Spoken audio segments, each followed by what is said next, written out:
The East India Company, when a corporation ruled a nation. In 1765, in the Palace of Allahabad, India, a man in British military uniform stood before hundreds of Indian officials. His face showed no triumph, no pride. He had just won a war, not on behalf of a king, not under a flag, and not with the blessing of any parliament. His name was Robert Clive. He was 39 years old. He wasn't a general, not a nobleman, not a governor. He was an employee, a field agent of the British East India Company. And yet, at this moment, he was receiving the taxation rights to Bengal, one of India's richest provinces, from the Mughal emperor himself. This was not a diplomatic treaty. It was not colonial negotiation. It was the first time in human history that a private corporation took fiscal control of a sovereign state. You could say Clive conquered a kingdom. But the deeper truth is, capitalism conquered governance. Clive didn't come from privilege. He was born into poverty, apprenticed to a merchant, ran away, and joined the army. At 18, he enlisted with the East India Company's private militia and was shipped off to India.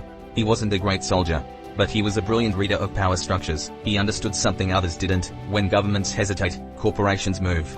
In Bengal, Clive didn't just fight battles, he bought outcomes. In 1757, at the Battle of Plassey, he commanded 3,000 men against a 50,000-strong Indian force. But before the first musket fired, he had already bribed the enemy's chief general, Mir Jafar, to defect mid-battle. The war lasted less than a day. The British lost 29 men. Clive didn't just win. He hacked the system. He returned to London with a fortune. Parliament gave him honours. He was hailed as a national hero. But he never served the British people. He served a board of shareholders. His objectives weren't defense, democracy, or diplomacy, they were quarterly returns. Robert Clive wasn't a patriot. He was the prototype of a corporate governor. Fast forward to today. You think you live under elected governments. That rules are written by lawmakers. That your rights are defined by constitutions. But open the user agreement of your favorite app. Read the fine print on your bank account. Try appealing a content ban, or disputing an algorithmic strike. You're not under legal authority. You are under corporate protocol. Robert Clive didn't just conquer a territory. He inaugurated a structure, the privatization of state functions through system control.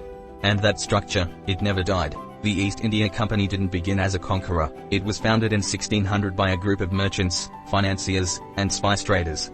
They weren't warriors. They were insurers, brokers, and speculators. They petitioned Queen Elizabeth I for a charter, a 15-year trade monopoly in all lands east of the Cape of Good Hope. What sounded like a trade license was, in fact, a blank check, a delegation of sovereign power to a private body. For decades, the company was just that, a trading entity. It built ports, negotiated with kings, issued dividends.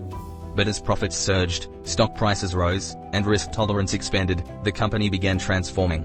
It built its own army, meddled in local politics, installed puppet leaders, created a governance board to manage Indian affairs, not unlike a modern State Department.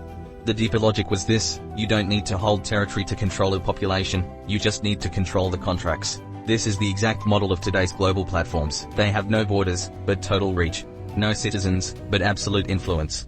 No taxes, but infinite extraction. You want income? They set the rate. You want voice? They set the rules. You want recourse? There is none. And so, we return to Robert Clive. When put on trial for corruption years later, his response was chilling. I stand astonished at my own moderation. It wasn't arrogance. It was system logic speaking. The East India Company was dissolved in 1858, but its methods were absorbed. Its bureaucracy became the British Raj. Its revenue model became central banking. Its legal autonomy became modern regulatory outsourcing. It didn't die. It evolved.